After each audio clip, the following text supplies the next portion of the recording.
Oh shoot. We're into Blackwing front. Prototype mild. No man, are you wreaking havoc in this? Yeah. I can close it down.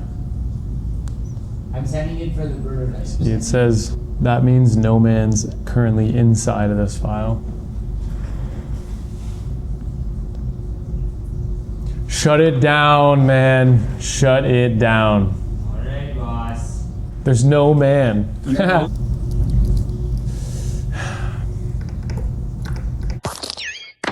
How was ice drifting, dude?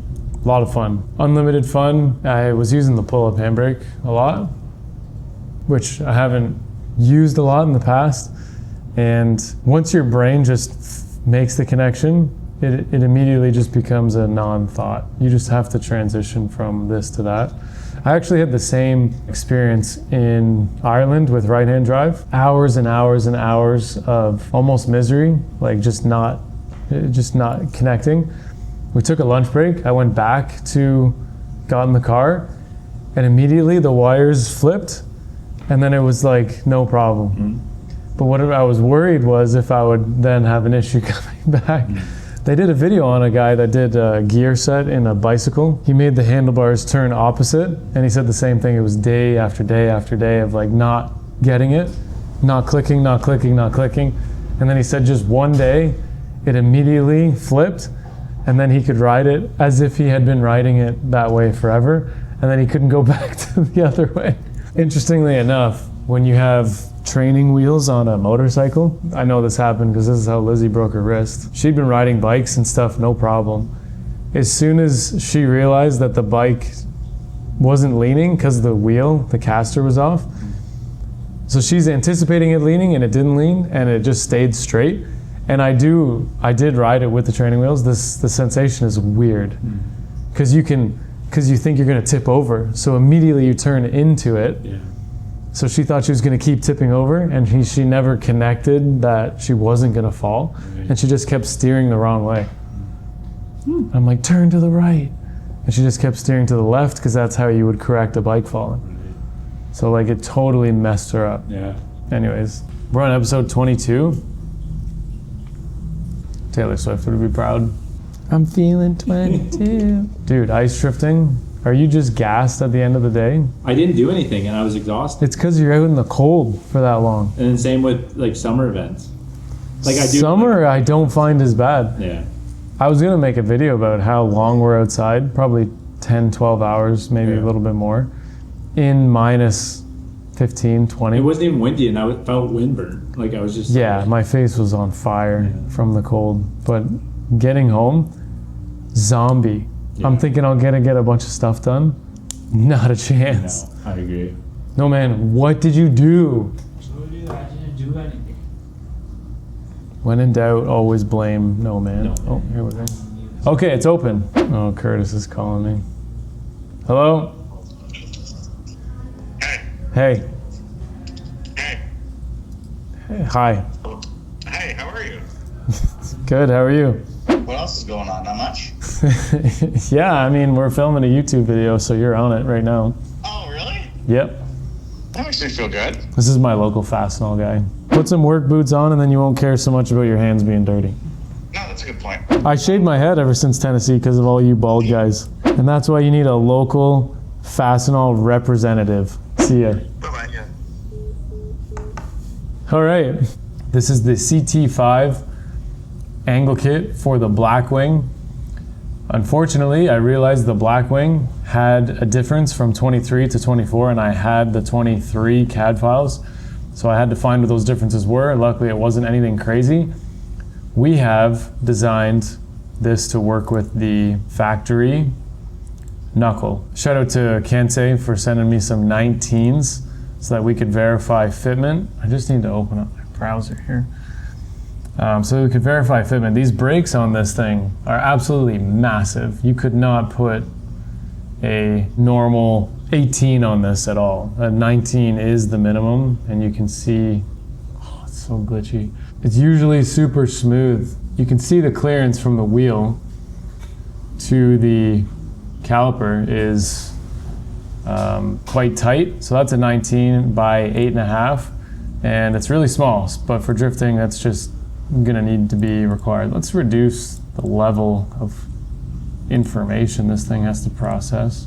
And let's get some cool views going here. So this would be your typical viral Instagram, TikTok shot, but with simulation.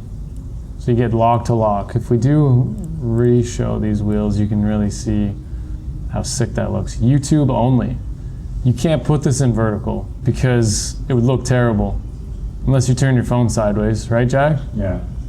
Good try. We could try it, see if they like it. CT5 angle kit. Actually, I have it backwards. This is the front because it's a front rack, see? There we go. Bam.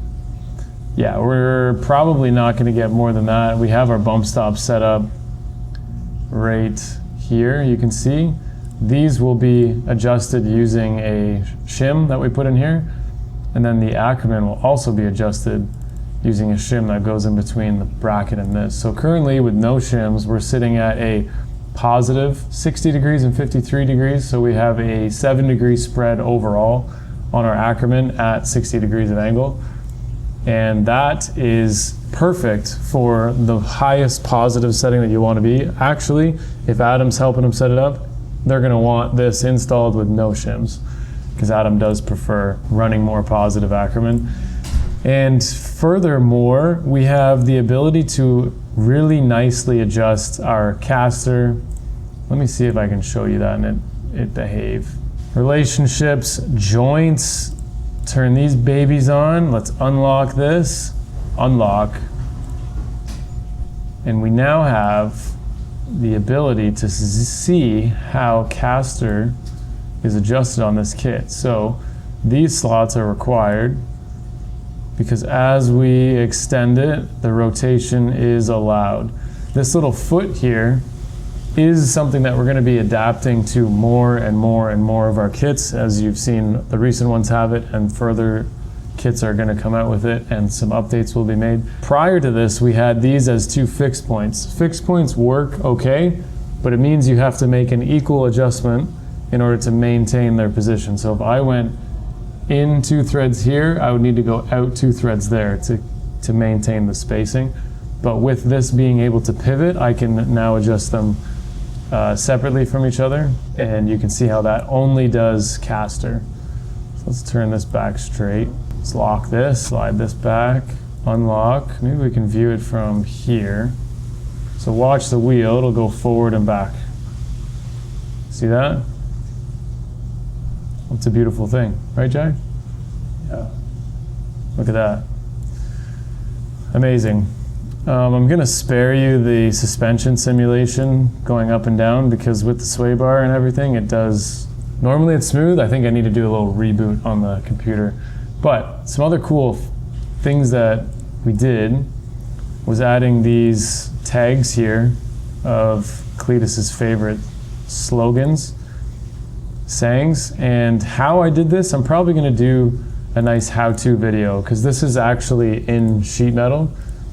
And we can actually unfold it, and I'll show you that. If I go down to here, select this, and then choose to make the flat pattern, it actually is a flat piece of sheet metal that we have all of the compensation for, the bend point, and we're going to be basically forming these to fit the control arms. Cut out of 1/8 stainless. So what we do is we powder coat the whole thing, and then we basically brush the powder off the stainless, give it a nice flap, wheel, and then we clear everything over top. And the stainless really stands out nicely on the control arm. We just have a couple TIG welds that hold it on, non-structural of course. So Rain's gonna be cutting everything out. I just wanted to show you that you could do that as a flat pattern. You could have also just done it as a round piece and then just did an emboss on it. But then we wouldn't have been able to get the DXF file, so I would have had to do that separately. This is actually properly done. As far as the rest of the kit goes, we can just kind of take a look at a couple other things. The adapter for the knuckle picks up on the factory tie rod mount with some nice plug welds here, and the control arm mount there. And then it also grabs with this plate the brake caliper ear. I had to go through like 4 different designs and locations to get the correct caster, trail, KPI, all of our angles. You can kind of see where this is positioned. It is somewhat between these 2 points. Now with the dual control arms, it essentially needed to be between here, but we needed to hit around 7.5 degrees of caster without having too much trail and so on. So this is exactly where that point needed to end up. And then from there, we determine what the steering ratio in Ackerman will be and what the bump steer needs to be.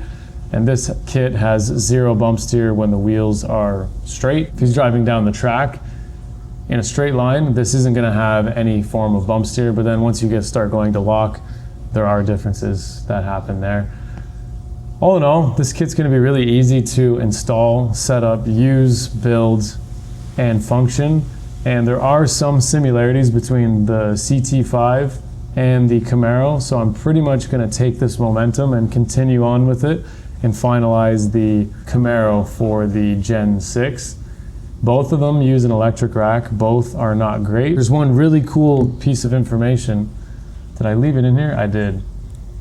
If you guys don't know, this is an E90 steering rack, and it happens to bolt directly into the chassis. So that's some really cool information. Obviously, GM went to Germany and made some stuff with the Germans regarding the design on this suspension, because it resembles, looks like, walks like, acts like a BMW.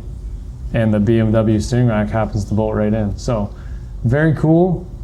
That's all I got for you. Cleetus is going to be making a video. This is going to be involved with it somehow. We're building this probably sometime next week, and I'm going to be going to Adams to install this with the boys down in Florida and reunite with Donnie and all the boys down there. I know you guys haven't followed my channel or watched me since day one, but Donnie, that's down on Drift HQ, was one of my first employees along with Cam way back in the day, years ago. And there is actually YouTube videos of me and Donnie with Jack filming, just paid part-time. Jack used to come in just randomly when I needed something. Yeah, coming around full circle, Donnie's been there for like 4 or 5 years now, so it's going to be a fun month, February, and this is just starting off our year nice and strong, getting more and more and more in-depth, organized, and critical on the simulations. You can build a simulation without requiring every nut and bolt and without going into crazy detail. And to be honest with you, when you add all of these things into the assemblies, they do really slow down. Typically, I would just constrain like a cylinder as like a control arm, and I wouldn't have heim joints, spacers, bearings, jam nuts. I wouldn't have all these components because it was just simply too slow. But as the processing power increases, the ability to simulate everything is becoming easier. As you can see, still a little glitchy in some cases, but I can just only imagine the next couple years where we're going to be at, along with like how AI is going to work with all this. But that's all I got for you. This is going to be a nice project collab with Adam and Cleetus, and we're excited to be a part of it. So yeah, thank you guys for watching. That's the end of this one, and we'll do it all over again next week.